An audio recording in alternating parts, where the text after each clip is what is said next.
question paper కొట్టు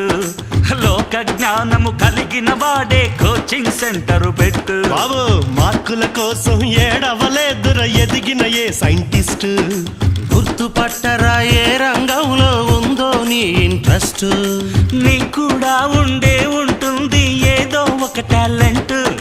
నీకు నువ్వు బాస్ అవ్వాలంటే దాన్ని బయట పెట్టు రేసు హార్సు వై లైఫ్ ను గెలిచే పరుగు మొదలు పెట్టు వరి ఇన్నోసెంట్ స్టూడెంట్ బోర్డి చదువులు వేస్ట్ నీ బుర్రంతా భోంచేస్తూ ఆడి చూడు క్రికెట్ టెండూల్కర్ అయ్యేటట్టు